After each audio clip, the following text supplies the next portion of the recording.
إن الحمد لله نحمده ونستعينه ونستغفره ونعوذ بالله من شرور أنفسنا ومن سيئات أعمالنا من يهده الله فلا مضل له ومن يضلل فلا هادي له وأشهد أن لا إله إلا الله وحده لا شريك له وأشهد أن محمدا عبده ورسوله يا أيها الذين آمنوا اتقوا الله حق تقاته ولا تموتن إلا وأنتم مسلمون يا أيها الناس اتقوا ربكم الذي خلقكم من نفس واحدة وخلق منها زوجها وبث منهما رجالا كثيرا ونساء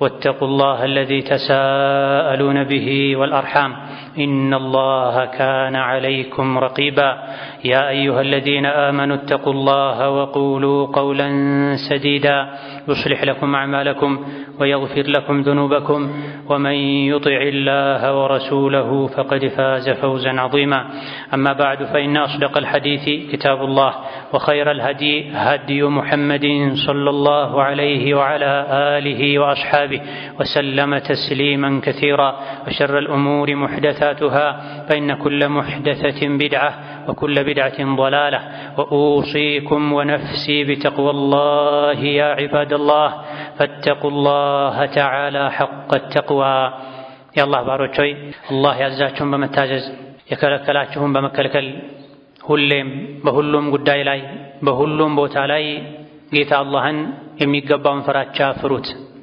ለአኺራችሁ ስንቅ ያዙ አላህ ተባረከ ወተዓላ ወደሱ የምንቃረብባቸው የተለያዩ መልካም አጋጣሚዎችን ፈጥሮልናል ጥሩ የገበያ እድሎችን አመቻችቶልናል እድለኛ ሰው ማለት የህይወት ዓላማ የተፈጠረበት ምክንያት የገባው ሰው ማለት የኸይር ገበያ እድሉን ሲያገኝ ኸይር ላይ የሚሽከዳደም ሰው ነብዩ አለይሂ ሰላቱ ወሰላም የተለያዩ የመልካም አጋጣሚዎችን ትሩፋት ነግረውናል አነሳስተውናል የመልካም ስራ አጋጣሚዎች ሲመጡ አስታውሱ ነበር ያነሳሱ ነበር ጥቅማቸውን ትሩፋታቸውን ይናገሩ ነበር አሁን ላይ ያለንባቸው ቀናቶች ከረመዳን ሁሉ የሚበልጡ እንደሆነ የነብዩ አለይሂ ሰላቱ ወሰላም ሐዲስ አነጋገራቸው ያሳያል የዙል ሒጃ 10 ቀናት በኸይር ስራ በመልካም ስራ ልናሳልፋቸው ይገባል ቀጣዩን ዓመት የረመዳንን የኸይር ገበያ የዙል ሒጃን የኸይር ገበያ እናገኛለን አናገኝም የምናውቀው ነገር የለም እድሉን እንዳገኘን ፈጥነን ልንጠቀም ይገባና ዙል ሒጃ ወር ላይ ኸይር ስራ ሲባል አይነቱ ብዙ ነው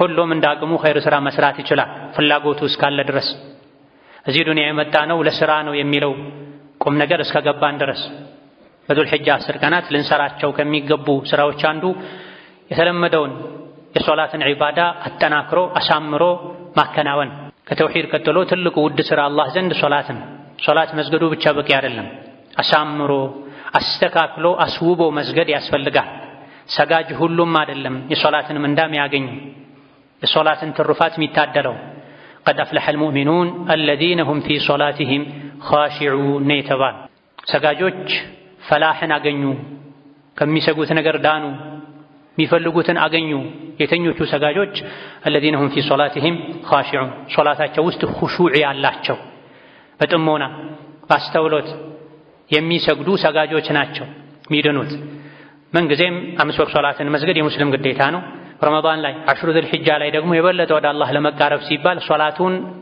ማሳመር ይገባል በወቅቱ መስገድ ቀብልያ ባዕድያ መስገድ በጀማዓ መስገድ አወል ሶፍ ለመስገድ ጥረት ማድረግ ከፈርዱ በተጨማሪ ሱና ሶላቶችን ቀብልያውን ባዕድያውን አዱሃውን የምሽት ሶላቱን ልቅ የሆነ ሶላት በማይከለከልበት ወቅት ሁለት ረካ ሶላት መስገድ ይቻላልና ዙል ሒጃ 10 ላይ ልናበዛቸው ከሚገቡ የዒባዳ አይነቶች አንዱ ሶላት ነው ፈርዱን በማሳመር ከመቼውም በላይ ከፊትና ከኋላ የሚሰገዱ ሱናዎች ላይ በመበርታት እንደገና ደግሞ ክፍት ሰዓት ባገኘን ሰዓት ሁሉ ሁለት ረካ ሶላት በመስገድ ሌላኛው ዙል ሒጃ ላይ ከሚወደዱ የዒባዳ አይነቶች አንዱ ተውበት ነው የኸይር ስራ አጋጣሚዎችን በአግባቡ እንዳንጠቀም ይከለክለን አንድም ወንጀላችን አጥር ይሆንብናል መጋረጃ ይሆንብናል የተለያዩ የመልካም ስራ አጋጣሚዎችን በአግባቡ ለመጠቀም ቀድሞ ውስጥን ማጽዳት ያስፈልጋል ከአላህ ጋር ያለን ግንኙነት ማደስ ያስፈልጋልና ዙል ሒጃ ላይ ተውበት ማብዛት ኢስቲግፋር ማብዛት ይወደዳል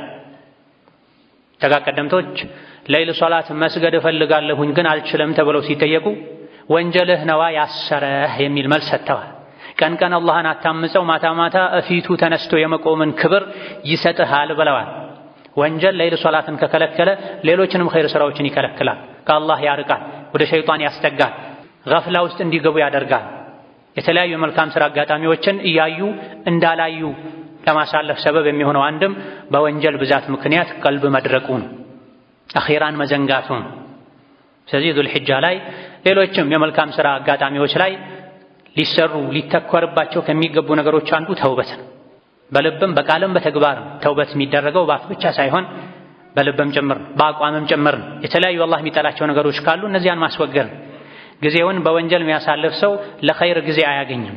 ኸይሩን የሰራውም እንደሆነ ጣዕም አይኖረውም፣ ጉጉት አይኖረውም። ወከዛሊክ ዙልሒጃ 10 ላይ ልናበዛቸው ከሚገቡ ነገሮች አንዱ ዚክርና ዱዓ ነው። ምንጊዜም ዚክር ይወደዳል።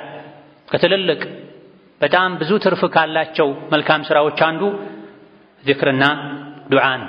ስብር ብሎ ዝቅ ብሎ አላህን መለመን፣ አላህ እንደሚሰጥ እርግጠኛ ሆኖ እኛ ከአላህ ፈላጊዎች እንደሆነን ያለ አላህ ምንም አቅም እንደሌለን ማመን። ዱዓ የሚለው ሐሳቡ በራሱ አላህን ከፍ ራስን ዝቅ ማድረግ ስለሆነ ዒባዳ ነው። የተቸገረ ሰው ብቻ አይደለም አላህን መለመን ያለበት። ማንኛውም ሙስሊም በአላህ የሚያምን ሰው አላህን መለመን አለበት፣ መጠየቅ አለበት።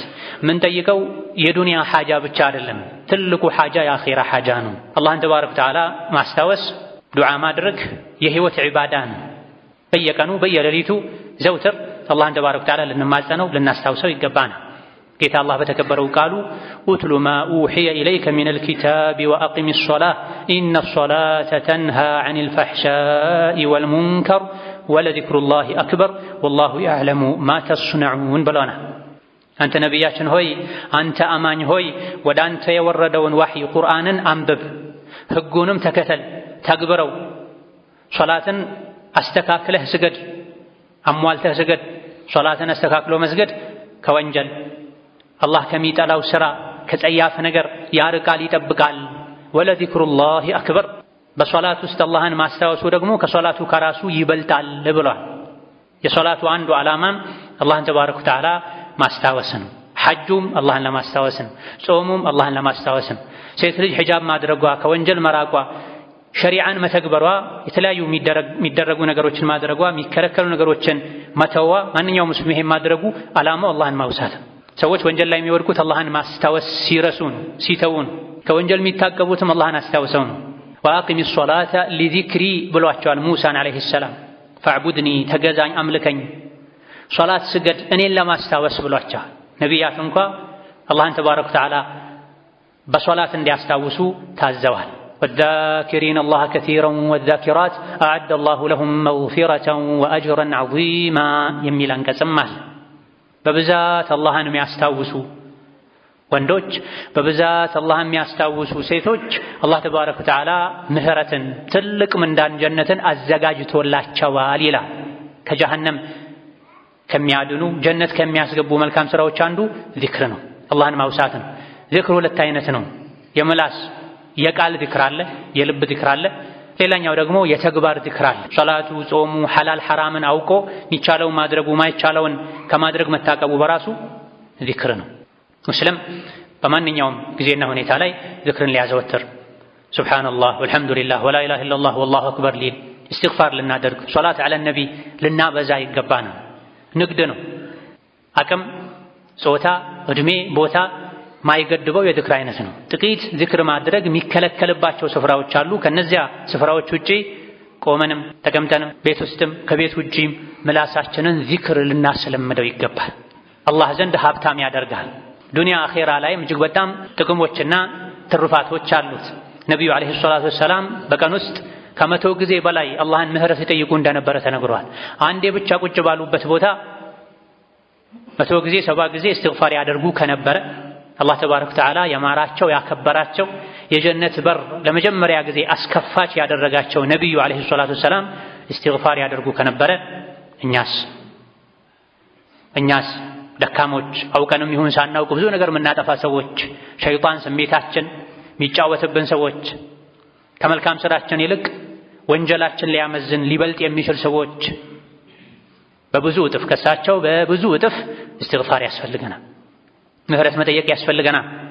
የቆሸሸ ልባችንን የሚያጸዳው እስትግፋር ነው። የተኛ የዘነጋ ልባችንን የሚያነቃው ዚክር ነው። ነቢዩ ዓለይሂ ሰላቱ ወሰላም ለዚክር ሲያነሳሱ ከተናገሯቸው ድንቅ ንግግሮቻቸው መሃል አንዱ ከሊመታኒ ኸፊፈታኒ ዐለል ሊሳኒ ሰቂለታኒ ፊል ሚዛኒ ሐቢበታኒ ኢለር ረሕማኒ ሱብሓነላሂ ወቢሐምዲሂ ሱብሓነላሂል ዐዚም ብላ ቡኻሪ መጨረሻ ላይ የዘገቡት ሐዲታቸው ነው። ነቢዩ ሰላቱ ወሰላም ከሊመታን ሁለት ቃላቶች አሉ፣ ለምላስ ቀላል ናቸው አይከብዱም፣ ሚዛን ላይ ግን ከባድ ቦታ አላቸው። ሚዛንን ያከብዳሉ፣ ከፍ ያደርጋሉ፣ አጅርን ያበዛሉ። አላህ ዘንድ ደግሞ ተወዳጅ ናቸው። ለምላስ ቀላል ናቸው፣ ሚዛን ላይ ትልቅ ቦታ አላቸው፣ አጅርን ያበዛሉ፣ አላህ ዘንድ ተወዳጅ ናቸው። ምንድን ናቸው? ይሄ ሁሉ ትሩፋት የተነገረላቸው ቃላቶች ሱብሓነላሂ ወቢሐምዲሂ ሱብሓነላሂል ዐዚም። የሰከንዶች ስራ ነው። ሱብሓነላሂ ወቢሐምዲሂ ሱብሓነላሂል ዐዚም፣ ሱብሓነላሂ ወቢሐምዲሂ ሱብሓነላሂል ዐዚም እያሉ መደጋገም የአላህን ውዴታ ያስገኛል፣ ወንጀልን ያስምራል፣ አጅርን ያበዛል፣ ወደ አላህ ያቀርባል፣ ሸይጣንን ያርቃል፣ ከማላ ያዕኒ ይጠብቃል። ምንም አይጠቅመን ነገር ከመናገር እንደዚህ አይነት ዚክሮችን ማብዛቱ ለዲንም ለዱንያም ጠቃሚ። ዚክር በሁሉም ቦታ በሁሉም ሁኔታ ላይ ተወዳጅ ነው። የበለጠ ደግሞ ዚክር ዱዓ አስፈላጊ የሚሆንባቸው ወቅቶችና ጊዜያቶች አሉ። ከዚህም አንዱ የዙል ሒጃ 10 ቀናት ናቸው። በእነዚህ የዙል ሒጃ 10 ቀናት በተለይ የውም ዓረፋ 9ኛው ቀን ላይ ልናበዛው፣ ልንደጋግመው፣ ልናዘወትረው ከሚገባ የዚክር አይነት አንዱ ላኢላሃ ኢለላህ የሚለውን መደጋገም ነው። በተለያዩ ሐዲሶች እንደተነገረው የዓረፋ ቀን ምርጥ ዱዓ፣ የዓረፋ ቀን ምርጥ ዚክር ላኢላሃ ኢለላህ ወሕደሁ ላ ሸሪከ ለሁ ለሁል ሙልኩ ወለሁል ሐምዱ ወሁወ ዐላ ኩሊ ሸይኢን ቀዲር የሚለውን መደጋገም። ይሄ ተውሂድ ነው። ተውሂድ የጀነት ቁልፍ ነው። ያለ ተውሂድ ጀነት መግባት የለም። ያለ ተውሂድ ከጀሃነም መዳን የለም። ያለ ተውሂድ የአላህን ፊት ማየት የለም። የተውሂድን ቃል ላኢላሃ ኢለላህን ማዕናውን መረዳት፣ በልብ ላይ እውነት ነው ብሎ አምኖ መቀበል፣ ማጽናት፣ ቋጥሮ ማስቀመጥ፣ በምላስ መደጋገም ያስፈልጋል። በተግባር ሽርክ የሚባለውን አደጋ መርዝ መራቅ ያስፈልጋል። ላኢላሃ ኢለላህ በአፍ ብቻ ስላሉ ጀነት አይገባም። ላኢላሃ ኢለላህ ምን ማለት ነው? ላኢላሃ ኢለላህ ምን ይከለክላል? ላኢላሃ ኢለላህ ካለ ሰው ምን ይጠበቃል? ላኢላሃ ኢለላህ ያለ ሰው ከምን መራቅ አለበት? እድሜ ልካችንን ልንጠብቀው ልናውቀው ውስጣችን ላይ ልንደጋግመው የሚገባ ቃል ነው። ከዱንያ ሲወጣ መጨረሻ ቃሉ ላኢላሃ ኢለላህ የሆነለት ሰው ጀነት ገባ ብለዋል ነብዩ ሰለላሁ ዐለይሂ ወሰለም። መጨረሻ ላይ ከዱንያ ስንወጣ የሰከራተል መውትን መከራ ስካር ተቋቁሞ ላኢላሃ ኢለላህ ማለት የሚቻለው በህይወት ላይ በተደጋጋሚ ላኢላሃ ኢለላህ ካሉ ነው። ላኢላሃ ኢለላህን ልብ ላይ ካኖሩ ነው። ላኢላሃ ኢለላህን በተግባር ካዋሉት ነው። የላኢላሃ ኢለላህን ተቃራኒ ከራቁ ነው። ላኢላሃ ኢለላህ ምላስ ከለመደው ነው። ላኢላሃ ኢለላህ ለአፍ ከጣፈጠ ነው።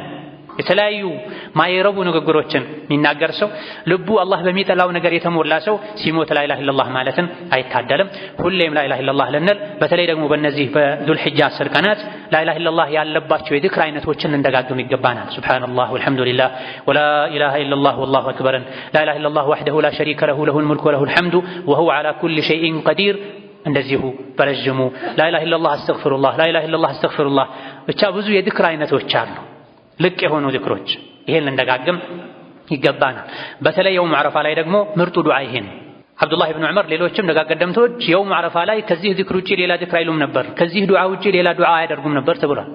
አብዱላህ ብን ዑመር ታላቁ ሰሓቢ ቃላት አጥሯቸው ሳይሆን ሌላ ዱዓ ሳይሐፍዙ ቀርተው ሳይሆን በፈለጉት ቃል በፈለጉት መልኩ አላህን መጠየቅ ሳይችሉ ቀርተው ሳይሆን ትሩፋቱ ጥቅሙ ስለገባቸው የውም ዓረፋ ላይ አብዱላህ ብን ዑመር ላኢላሃ ኢለላህ ወሕደሁ ላ ሸሪከ ለሁ ለሁል ሙልኩ ወለሁል ሐምዱ ወሁወ ዐላ ኩሊ ሸይኢን ቀዲር የሚለውን ብቻ ሲደጋግሙ እንደዋሉ ተማሪዎቻቸው ገልጸዋል። ላኢላሃ ኢለላህ ወሕደሁ ላ ሸሪከ ለሁ የሚለው በመሰረቱ ውዳሴ ነው፣ አላህን ማጥራት ነው፣ አላህን ማላቅ ነው፣ ብቸኝነቱን መመስከር ነው። ዱዓ እንዴት ሊባል ቻለ? አላህን ተባረከ ወተዓላ ማጥራቱ ውስጡ ላይ ዱዓ አለ። ጌታዬ ሆይ አንተ ነህ ሁሉን ነገር ማድረግ የምትችል፣ ያላንተ ማድረግ የሚችል መስጠት የሚችል መርዳት የሚችል የለም። እኔ በአንተ ብቻ ነው ማምነው፣ የዱንያ የአኼራ ሐጃዬን አንተ አውጣልኝ ማለት አላህን ማላቅ ውስጡ ላይ አላህን መጠየቅ አለበት። እኛ አላህን ስናልቅ ስናወድስ የእኛን ሐጃ የእኛን ጉዳይ አላህ ተባረከ ወተዓላ ይፈጽማል። ከዚህ በተጨማሪ የተለያዩ የዚክር አይነቶችን ከማብዛት ጋር በተለይ የውም ዓረፋ ላይ እጅን አንስቶ ልብን ሰብስቦ ዱዓ ማድረግ ይወደዳል፣ ያስፈልጋል። የዓመቱ የዱዓ ቀን ነው። ሁሌም ዱዓ ተሰሚነት የሚያገኝ ከመሆኑ ጋር ልዩ የዓመቱ የዱዓ ቀን የውም ዓረፋ ነው። ኢብኑ አብድልበር ሌሎችም እንዳሉት የውም ዓረፋ ቀን ዱዓ አብዛኛውን ጊዜ አይመለስም፣ ይሰምራል፣ ይጸናል ብላ። የውም ዓረፋ ዱዓ ሙስተጃብ ነው ብላ። ይሄን የተረዱ ደጋግ ቀደምቶች ከበድ ያለ ሐጃ ሲኖርባቸው ትልልቅ ሐጃዎቻቸውን ለየት ባለ መልኩ ለዓረፋ ቀን ያስቀምጧቸው ነበር። ለዓረፋ ቀን ሐጃቸውን ይዘው ይጠብቁ ነበር። ጁሙዓ ቀን ከሰዓት በተለይ ማምሻ አካባቢ የውም ዓረፋ ሆን ተብሎ በዝግጅት የተደረገ ዱዓ ይሰምራል፣ ዓላማውን ያሳካል። እኛ ግን ዱዓ አደራረጋችንን ልንፈትሽ ይገባናል። ሁሉም ባለ ሐጃ ነው በዘመናችን። በተለይ ከፊሉ በጤና ጉዳይ፣ ከፊሉ በህይወት ጉዳይ፣ ከፊሉ በቤተሰብ ጉዳይ፣ ሁላችንም ሙእምን የሆነ በአኺራ ጉዳይ፣ የጀነት ጉዳይ፣ የጀሃነም ጉዳይ፣ የቀብር ጉዳይ፣ የሲራጥ ጉዳይ ማያስጨንቀው ሙስሊም የለም። ምንም እንኳን እንደ ኢማናችን ብዙ ሰው የበለጠ ሊያስጨንቀው የሚችለው የዕለቱ ዳቦ ሊሆን ይችላል፣ እንጀራው ሊሆን ይችላል። ነገር ግን እውነተኛ ሙእምን ሪዝቁ ያለው በአላህ ላይ እንደሆነ ስለሚያውቅ በህይወት እስካለ ድረስ አላህ እንደሚመግበው አላህ ስራውን እንደማያቆም ስለሚረዳ ትልቁ ጭንቀቱ የሚሆነው ከጀሃነም ድኖ ጀነት መግባት፣ የቀብርን ፈተና ማለፍ ነው። ሲራጥን በሰላም መሻገር ነው። የጀነትን ምድር በሰላም መርገጥና ከሙእሚኖች ከሷሊሖች ከነቢያቶች ጋር ከሚወዳቸው ወዳጅ ቤተሰቦች ጋር ጀነት ላይ መገናኘት ነው። ዳግም ላይ ለያዩ ጀነት ላይ ገብቶ መደሰት ነው። ከዛ በኋላ ሐዘን የሚባል ነገር የሌለ ሲሆን ይሄን ለማሳካት ትንሹንም ትልቁንም የጫማው ገመድ የተቆረጠበት ሰው እንኳ አላህን ጫማ ገመድ ተቆርጦብኛል ብሎ ይጠይቀው። አላህ ይሄን ይወዳል ተብሎ ትልቅ ትንሹ አላህ ሲጠየቅ ይወዳል። ስለዚህ ዱዓ ያስፈልገናል። ባለ ሐጃን ባለ ጉዳይን የባለስልጣናትን በር ደጅ ከመጥናት የአላህን ደጅ መጥናት በላጭ የሚያዋጣው እሱ። አዘውትሮ የአላህን በር ያንኳኳ ደግሞ አላህ ይከፍትለታል። ሶላት ምን ሰግደው ምን ጾመው ዱዓ ዚክር የምናደርገው የአላህን በር ለማስከፈት ነው። እጅ አንስቶ በመለመን ብቻ አይደለም ዱዓ የሚደረገው። ሶላቱ ራሱ ዱዓ ነው። ጌታዬ ሆይ ምሰግደው ጀነት እንድታስገባኝ ነው፣ አልሰገድክም ብለህ እንዳትቀጣኝ ነው። ጌታዬ ሆይ ምጾመው ያንተን ትእዛዝ ለማክበር ነው፣ ወደ አንተ ለመቃረብ ነው። ዒባዳዎች የተግባር ዱዓ ናቸው። እጅ አንስተን የምንለምነው ደግሞ የጠለብ ምን ጠይቅበት የቃል ዱዓ ነው። ሁለቱም አብሮ ሲሆን የሰማይን በር የማስከፈት እድሉ ሰፊ ይሆናል። ስለዚህ ዱዓ ለሁላችንም ያስፈልገናል። ይበልጥ ዱዓ መቅቡል የሚሆነው ጁምዓ ቀን ላይ ነው፣ ጾም ላይ ነው፣ የውሙ ዓረፋ ላይ ነው። የየውሙ ዓረፋ ዱዓ አይመለስም። በተለይ ሐጅ ላይ ላለ ሰው ሐጅ ላይ ያለ ሰው ለራሱ የሚያደርገው ዱዓና ኢስቲግፋርም ተቀባይነት ያገኛል። በተለይ የውሙ ዓረፋ እዛ ሆኖ ደግሞ ሌላ ዓለም ላይ ላለ ሰውም ቢሆን ለወንድሜ ለእህቴም ምህረት አድርግ፣ ሐጃቸውን ፈጽም ተብሎ የሚደረግ ዱዓ መቅቡል። እዛ መሄድ ያልቻለ ሰውም ልቡን እዛ አድርጎ የቀኑን ክብር አውቆ ባለበት ቦታ ላይ ከልቡ ተናንሶ አላህን ከጠየቀ አላህ ተባረከ ወተዓላ ዩጂቡ ዳዕወተ ዳዒ ኢዛ ደዓህ። የግድ ዓረፋ ላይ ሄዳችሁ እንጂ ለምኑኝ አትለምኑኝ አላለም አላህ። የትም ሆኖ ከልቡ ተናንሶ ስብር ብሎ እርግጠኛ ሆኖ አላህን የለመነ ሰው አላህ ተባረከ ወተዓላ እሺ ይላልና የዱዓ አደራረግ ላይ የዱዓ አደባችንን ልንፈትሽ ይገባናል። ልባችንን ሰብሰብ ልናደርግ፣ አላህን በመልካም ስሞቹ በመልካም ባህሪዎቹ ልንጠይቀው፣ ዱዓ ስናደርግ ስብር ልንል ዝቅ ልንል፣ ፈላጊነታችንን ከአላህ ፈላጊ መሆናችንን ያለሱ ስብራታችንን የሚጠግን ጥያቄያችንን የሚመልስ ማንም እንደሌለ ባመነ ልብ አላህን ልንለምነው፣ እጃችንን ከፍ አድርገን ልናነሳ፣ እንደሚሰጠን እርግጠኛ ልንሆን ይገባናል። ዱዓ ሲደረግ እጅ የሚነሳው አላህ የሚሰጠንን ለመቀበል ነው። አነሳሱ በራሱ በሱናው ሁለት መዳፎች እንደዚህ ተገጣጥመው ከፊት ትይዩ መነሳት አለባቸው። ይሄ ማለት ነው ጌታዬ ሊሰጠኝ ነው እኔ ልቀበል ነው ማለት። እጅን የማንሳት አንዱ ዓላማ ይሄን የዱዓ አንዱ አደብ እጅ ማንሳት። እጅ የሚነሳው ለመቀበልም ጭምር በሚመስል መልኩ አላህ እንደሚሰጥ እርግጠኛ ተከሆኑ ቁርጥ አድርጎ መለመንም ሌላኛው የዱዓ አደብ ነው። ከፈለክ አድርግልኝ አትበሉ ብሏል ነብዩ ሰለላሁ ዐለይሂ ወሰለም። ስትጠይቁት ዝቅ አድርጋችሁ አትጠይቁት፣ ከፍ አድርጋችሁ ጠይቁት፣ እርግጠኛ ሆናችሁ ጠይቁት ተብሏል። ይሄ የቂን ጠፍቶ ነው። በኸውፍና በረጃ መሃልም ሆኖ መለመን ያስፈልጋል። እንደው የተለያዩ ወንጀሎች አሉብኝ አላህን አስቆጥቼዋለሁ እንዳይመልሰኝ እሰጋለሁ፣ ግን ደግሞ እሱ ከሪም ነው እንደኔ አይደለም አላህ እሱን ተብሎ ተጠይቆ እጅ ተነስቶ ባዶ እጅ አይመልስም ብለውኛል ነብዬ አለይሂ ሰላቱ ወሰላም። ጌታችሁ አላህ ሐይይ ነው። አላህ ሐያ ያደርጋል ለባሮቹ። ከሪም ነው፣ ቸር ነው፣ ሰጭ ነው። ባሪያው እጁን አንስቶ ጠይቆት ዜሮ አድርጎ አይመልሰውም ብለዋል ነብዩ ሰለላሁ ዐለይሂ ወሰለም። ታዲያ ማደርገው ዱዓ ሁሉ የት ሄዶ ነው? የዱዓ አደብ ጥሼ ነው ማለት ያለብን። አላህን ከመጠርጠር የነቢይን አለይሂ ሰላቱ ወሰላም ንግግር ከመጠራጠር ይልቅ ራሳችንን አደባችንን አጠያየቃችንን መፈተሽ ነው የሚገባን። ዱዓ ላይ ወሰን ማለፍ አይገባም። ማይገባን ነገር መጠየቅ አይገባም። ወንጀል መጠየቅ አይገባም። ዱዓችን ላይ ዝምድና መቁረጥ መኖር የለበትም። ምን በላው ሐላል፣ ምን ጠጣው ሐላል፣ ምን ለብሰው ሐላል መሆን አለበት። አላህ ጠይብ ነው፣ ንጹህ ነው። ንጹዎችን ነው አቤት የሚለው የሚሰማው የሚቀበለው። ሐራም የበሉ ሐራም የጠጡ ሐራም የለበሱ አላህን መጠየቅ ይህ ምን ሰራው ሐራም፣ ምን በላው ምን ጠጣው ሐራም ዱዓ ወደ ሰማይ እንዳይወጣ ያደርጋ። ዱዓ መቅቡል እንዲሆን ከሚረዱ ነገሮች አንዱ አዘውትሮ ዚክር ማለት ነው። በሁሉም ሁኔታ ላይ ሁሌ ዚክር የሚል ሰው የቸገረው ጊዜ አላህን ሲጠይቅ ይሄማ የሚታወቅ ድምፅ ነው በሩን ክፈቱለት ይባላል። ጭራሽ አላህን የማያስታውስ ሰው ሲያመው ሲቸግረው ሲርበው ብቻ የሚጠይቅ ሰው ቶሎ መልስ አያገኝም። አዘውትሮ ግን ዱዓ የሚያደርግ ዝክር የሚያደርግ ሰው መልስ የማግኘት እድሉ ሰፊ ነው። ጌታ አላህ ተባረከ ወተዓላ አዘውትሮ የሚያስታውሰውን ሰው ያስታውሳል፣ ወደሱ የቀረበን ሰው ያቀርባል። ችክ ብሎ አላህን የሚጠይቁ ሰዎችን አላህ ይወዳቸዋል። ሰውን ችክ ብሎ መጠየቅን ሸሪዓ ያወግዛል። አላህን ችክ ብለው የሚጠይቁ ሰዎችን አላህ ይወዳል፣ ወደሱ ያቀርባቸዋል፣ ሐጃቸውን ይፈጽምላቸዋል። የማይጠይቁ የማይለምኑ ሰዎች ላይ ዱዓ የሚያደርጉ ሰዎች ላይ አላህ ይቆጣል። ዚክር ዱዓ የሚያበዛ ሰው የሚያደርገው የዚክር የዱዓ ቃል ሰማይ ላይ ወጥቶ ከዓርሽ ዙሪያ ይሽከረከራል። ምድር ላይ ሆኖ ዚክር ዱዓ የሚያደርገውን ሰው ሰማይ ላይ እንዲታወስ ያደርጋል። ይሄ የነቢ ዓለይሂ ሰላቱ ወሰላም ሐዲስ። በተለይ ሱብሓነላህ ወልሐምዱሊላህ ወላ ኢላሃ ኢለላህ ወላሁ አክበር ወላ ሐውለ ወላ ቁወተ ኢላ ቢላሂል ዓሊይል ዓዚም የሚለውን ቃል የሚደጋግም ሰው እነዚህና ሌሎችም የዚክር የዱዓ ቃላቶች ሰማይ ላይ ወጥተው ከዓርሽ ዙሪያ ይሽከረከራሉ፣ የንብ አይነት ድምፅ ያሰማሉ።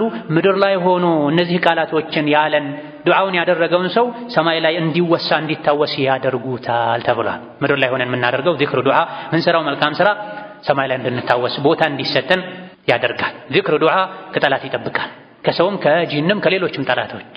ዚክርና ዱዓ እሱ ዘንድ የሌለ ሰው አደጋ መሃል ላይ ሆኖ መሳሪያ ሳይታጠቅ ብቻውን እንደሚጓዝ ሰው ነው። ሁሌም ዚክር ልናበዛ ይገባናል። ዙል ሒጃ 10 ቀናቶች ላይ በተለይ የውም ዓረፋ ላይ ዚክርና ዱዓ ልናበዛ ይገባናል። ወከዛሊክ የውም ዓረፋን ከዛ በፊትም ያሉ የዙል ሒጃ 10 ቀናትን የቻለ ሰው በመደዳ ያልቻለ ሰው አለፍ አለፍ ያለ እያረፈ መጾም ይወደዳል። በተለይ 9ኛውን ቀን መጾም የ2 ዓመት ወንጀልን እንደሚያሰርዝ ነቢዩ ዓለይሂ ሰላቱ ወሰላም ተናግሯል። የውም ዓረፋን መጾም ያለፈውን ዓመትና የመጪውን ዓመት የ2 ዓመት ወንጀል እንደሚያሰርዝ አላህ ላይ ተስፋ አደርጋለሁ ብሏል። በቂ ዑድር የሌለው ሰው የውም ዓረፋን ሊጾም ይገባል፣ ሊተው አይገባም። ከሱና ጾሞች ሁሉ ይበልጥ ተወዳጁ የሱና ጾም የውም ዓረፋ ጾም ነው ተብሏል። ልንጾም ከዙሪያችን ያሉ ሰዎችን ልናስታውስ። በተለያየ ምክንያት መጾም ያልቻለ ሰው በሆዳምነት ሳይሆን በዑድር በተለያየ ምክንያት መጾም ያልቻለ ሰው በንያው ኢንሻአላህ አጅሩን ያገኛል። ከዚህ በተጨማሪ ደግሞ ጾመኞችን በማስፈጠር አጅሩን ያስገኛል። أقول قولي هذا وأستغفر الله لي ولكم ولسائر المسلمين من كل ذنب وخطيئة فاستغفروه إنه هو الغفور الرحيم والبر الكريم. الحمد لله على إحسانه والشكر له على توفيقه وامتنانه وأشهد أن لا إله إلا الله وحده لا شريك له تعظيما لشأنه وأشهد أن محمدا عبده ورسوله الداعي إلى رضوانه صلى الله عليه وعلى آله وأصحابه وإخوانه. أما بعد بذو الحجة 10 ቀናት የውም ዓረፋ ላይ የዒድ ቀን ላይ ቀጣይ 3 ቀኖች ላይ ከሚወደዱ አጅርን ከሚያበዙ የዒባዳ አይነቶች አንዱ ተክቢር ማብዛት ነው። አላህን ማላቅ፣ የአላህን ሀያልነት መመስከር፣ መደጋገም፣ ጮክ ብሎ መናገር፣ ይህን መመስከር ማሰማት በዙል ሒጃ 10 ቀናት የዒዱ ቀን ላይ ቀጣይ 3 ቀኖች ላይ የሚወደድ ዒባዳ ነው። የዙል ሒጃ 10 ቀናት ላይ በሁሉም ቦታና ሁኔታ ላይ ተክቢርን ማብዛት ይወደዳል። ተክቢሩል ሙጥለቅ ይባላል። በምንም በቦታም በቁጥርም ያልተገደበ የዚክር አይነት ነው ተክቢር። ዙል ሒጃ ነገ 1 ብሎ ይጀምራል ከተባለበት ቀን አንስቶ እስከ አያሙ ተሽሪቅ ከዒድ በኋላ ያሉ 3 ቀናት መጨረሻ ድረስ ልናበዛው የሚገባ የዚክር አይነት ነው። ሁለተኛ ደግሞ ከተክቢር አይነቶች ውስጥ አልሙቀየድ የሚባል የዚክር አይነት አለ፣ የተክቢር አይነት አለ። የተገደበ ተክቢር ነው። ይሄ የሚሆነው ከየውሙ ዓረፋ ከ9ኛው ቀን ፈጅር ጀምሮ እስከ 13ኛው ቀን አስር ሶላት ድረስ ከሶላቶች በኋላ ሁሉም በራሱ ድምፁን ጮክ አድርጎ ሊያደርገው የሚገባ ተክቢር ነው። በጀማ የሰገደም ይሁን ለብቻው በተለያየ ዑድር የሰገደም ይሁን ወንዱም ሴቱም ከሶላቶች በኋላ ከማሰላመት በኋላ አስተግፊሩላህ አስተግፊሩላህ አላሁመ አንተ ሰላም ወሚንከ ሰላም የሚለውን ዚክር ብቻ ካሉ በኋላ ተክቢር ማለት ተወዳጅ ነው። ቁጥር የለውም። 1 ይቻላል፣ 3 ይቻላል፣ 5 ይቻላል። የግድ በጀማ ኢማሙ የመራ ማእሙሙ የተመራ መሆን የለበትም። ጀማ ያልሰገደ ሰው ቢሆን ከፈርዱ ሶላት በኋላ ብቻ ሳይሆን ከሱና ሶላት በኋላም ቢሆን ከሶላቶች በኋላ ተክቢርን ማብዛት ይወደዳል። ተክቢር የእነዚህ ቀናት አንዱ መለያ ነው። ምንጊዜም የነቢዩ ኡመት መለያ ነው። ሰሓቦች፣ ታቢዒዎች፣ ደጋግ ቀደምቶች በተክቢር ነበር አንድም ጂሃድ ላይ ስኬታማ የሚሆኑት። የአላህ ጠላቶች ተክቢርን ሲሰሙ ውስጣቸው ይሸበራል። ሸይጣን ተክቢርን ሲሰማ አዳንን ሲሰማ ቦታውን ለቆ ይሸሻል ተብሏል። ስለዚህ በእነዚህ ቀናት ላይ በተቀሩ ቀናቶች በተለይ የውም ዓረፋ ላይ የዒድ ቀናት ላይ አያሙ ተሽሪቅ ላይ ቤቱን፣ መንደሩን፣ መስጂዱን በተክቢር ልናንቀጠቅጠው ይገባል። እየተረሳ ያለ ጉዳይ ነው። እየጠፋ ያለ ጉዳይ ነው። ገፍላ ከውስጣችን ልናጠፋ ይገባናል። ቤት ውስጥ፣ ገበያ ላይ፣ ቢሮ ላይ፣ መንገድ ላይ ወንዱም ሴቱም ሕፃኑም አዋቂውም ሸሪያውን በጠበቀ መልኩ ተክቢር ልናበዛ ይገባናል። ከደጋግ ቀደምቶች ውስጥ ከሰሓቦች ውስጥ በእነዚህ በዙል ሒጃ 10 ቀናት ላይ ምንም ጉዳይ ሳይኖራቸው ተክቢር ለማለትና የረሱትን ለማስታወስ ብቻ ወደ ገበያ የሚወጡ ነበር። ሰው ወደሚበዛበት ቦታ ላይ ሄደው ድምጻቸውን ጮክ አድርገው ተክቢር ይላሉ።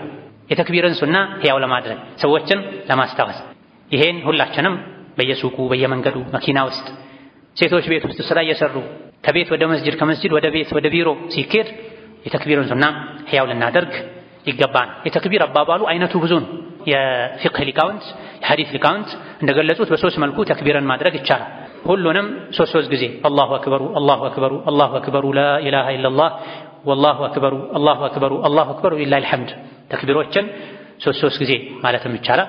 የመጀመሪያውን ሁለተኛውንም ሁለት ጊዜ ማለት ይቻላል። አላሁ አክበሩ አላሁ አክበሩ ላኢላሃ ኢለላህ ወላሁ አክበሩ አላሁ አክበሩ ሊላሂል ሐምድ።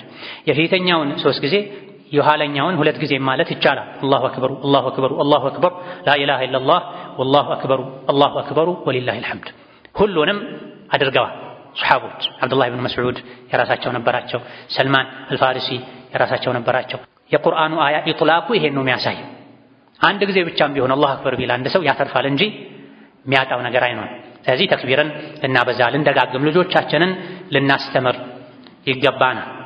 የአላህ ባሮች ሆይ በዘንድሮ ዒድ አልአድሓ ላይ በአንድ ቀን 2 ዒዶችን የምናስተናግድ ይሆናል። ጁሙዓ ሳምንታዊ ዒድ ነው። ዒድ አልአድሓ ደግሞ ዓመታዊ ዒድ ነው። ዘንድሮ አላህ ተባረከ ወተዓላ በረሕመቱ 2 ዒዶችን በአንድ ቀን አድርጎልናል። ይሄም ዒዱን የበለጠ ያደምቀዋል፣ ደረጃውን ከፍ ያደርገዋል። ጁሙዓ ቀን ራሱ የተከበረ ነው። ዒድ ሲሆን ሌላኛው ዓመታዊ ዒድ ሲጨመርበት ክብሩ ይበልጥ ይጨምራል። የውሙ ነሕር የዒዱ ቀን ራሱን የቻለ ዒድ ነው ዓመታዊ።